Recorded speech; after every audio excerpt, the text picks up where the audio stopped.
Government की तैयारी इस बार तो मतलब बिल्कुल फूल प्रूफ होनी चाहिए, क्योंकि जिन प्रोफेसर्स ने पेपर डाला था उनको भी क्वारंटीन कर दिया एंड पेपर ट्रांसपोर्ट भी एयरफोर्स कर रही है।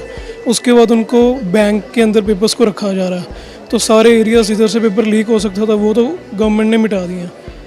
पर जो पिछला पेपर लीक हुआ है उसकी कंपनसेशन तो बच्चों को नहीं मिल सकती, क्योंकि अभी तक एनटीए को भी कोई इस चीज़ की सज़ा तो मिली नहीं है। उन्होंने अपने मेथड बदल दिए हैं, वो बात तो सही है, पर एनटीए को पहली बार में जो सारे बच्चों को दिक्कत हुई है उस चीज़ की कंपनसेशन तो कैसे मिल सकती है बच्चों को। एंड उसके बाद पेपर की डिफ़िकल्टी, बच्चों के कैसा मेंटल स्टेट रहता है।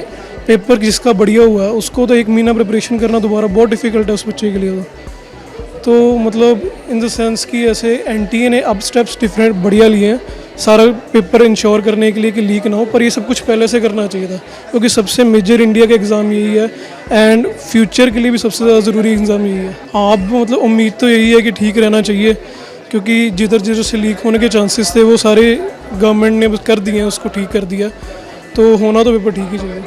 सर अभी तक तो जैसे सरकार की है कि एयरफोर्स की हेल्प ली जाएगी और क्वारंटीन कर दिया है उनको 13-14 डेज़ के लिए, उनकी एक स्पेशल जोन बना दी है। सर उससे तो लग रहा है कि पेपर इस बारी ठीक होगा, पर कहीं ना कहीं सर प्रेशर है सर कि मतलब पिछली बारी भी जैसी तैयारी की थी कहीं इस बारी पेपर उससे टफ आता है या इजी आता है सर, उसकी कोई अनसर्टेनिटी नहीं दे सकता सर। पिछली बारी पेपर सबका अच्छा हुआ था सर, पेपर अच्छा था, तो अब इस बारी अलग प्रेशर है सर बच्चों के ऊपर। सर लीक का तो अब थोड़े कम चांसेस है, बाकी तो सारा गवर्नमेंट पे, इंडियन गवर्नमेंट पे, जैसा होगा वैसे होगा। सर प्रेशर पिछली बारी से तो है ही, ऑफ कोर्स है ही, सब बच्चों पे पिछली बारी से तो प्रेशर है ही सब बच्चों पे। तो अब सर तैयारी तो पूरी है सर, पिछली बारी भी पूरी थी, इस बारी भी पूरी है।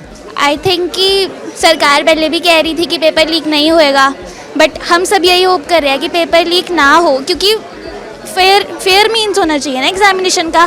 फिर हम कैसे कैलकुलेट कर सकते हैं कि किस बच्चे ने तैयारी की है, कि कौन डिज़र्विंग है कौन नहीं है, और फेयर मीन्स होना चाहिए। बाकी तैयारी तो हम कर रहे हैं, पढ़ता है, हैबिट हमारी हट जाती है पढ़ने की लगातार, क्योंकि हम 12 आवर्स तक हम पढ़ लेते हैं बैठ के, और अब फिर से उसको डेवलप करना है, और मतलब फिर से सारा सिलेबस ही पढ़ना है, कुछ छोड़ के तो हम जा नहीं सकते ना, तो फिर से प्रेशर बनता है। मैं तैयारी कर रही हूँ +1 से, मुझे अप्रॉक्सीमेटली अब 2.5 साल हो गया है। हमारा सिलेबस 9 मंथ्स बिफोर कंप्लीट हो गया था, अब 9 मंथ्स से we are just doing the same things again and again. अब हमें ये लग रहा है कि is it worth it to do all this, and अगर हम सेम चीज़ 9 मंथ से कर रहे हैं, हमारा फ्रस्ट्रेशन लेवल बहुत हाई हो चुका है। We are getting annoyed by doing the same things, कोई नई चीज़ नहीं मिल रही है करने को, एंड नीट का कुछ पता नहीं है whether they are going to get to a difficult level और टू अ लोअर लेवल, हमें कुछ पता नहीं चल रहा है। Yes, I am aware of these things, but I don't know how can I expect them, because एक बार उन्होंने ये सब कुछ कर दिया है, हमें फेल कर दिया एक बार उन्होंने, and how can we expect कि अभी वो सब कुछ सही करेंगे या अभी पेपर लीक नहीं होगा।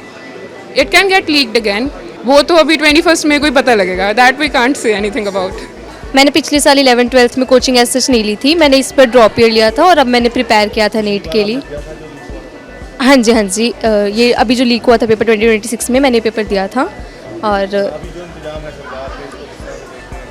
द थिंग इज़ कि वो तो पेपर के बाद ही पता चलेगा। इफ़ आई से कि हमने बहुत ट्रस्ट करके, इतना डिफ़िकल्ट पेपर, बहुत डिफ़िकल्ट जर्नी होती है थ्रू आउट द ईयर, हम इतना पढ़ते हैं और फिर एंड में आके जब ऐसा रिजल्ट निकलता है कि हमने पेपर अच्छा दे दिया, we would have got college अगर ऐसा कुछ नहीं हुआ होता। बट जब हमें पता चला कि इतने और स्टफ हो गया, इतना कुछ हो गया कि हमें कॉलेज नहीं मिल रहा है, तो दैट इज़ समथिंग डिसहार्टनिंग ना। तो वी थिंक कि अभी एटलीस्ट ऐसा कुछ ना हो, एटलीस्ट पेपर अच्छे से कंडक्ट हो, that is what is appreciable. If I से कि इट्स वेरी गुड उन्होंने ऐसा कुछ किया है। बाकी मतलब मैं बोलूँगी कि पेपर के बाद ही पता चलेगा, पेपर अच्छे से हो जाना चाहिए इस पर, this is what is important.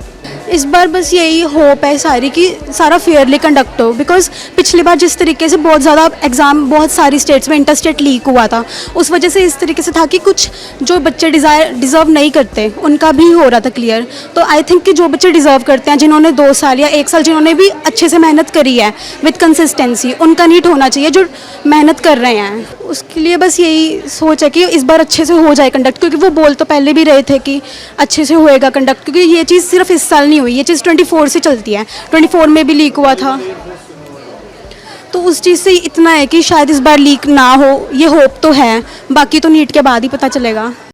अगर आप ये वीडियो YouTube पर देख रहे हैं तो हमारे चैनल को सब्सक्राइब कर बेल आइकन दबाएं और Facebook पर देख रहे हैं तो हमारे पेज को लाइक करें।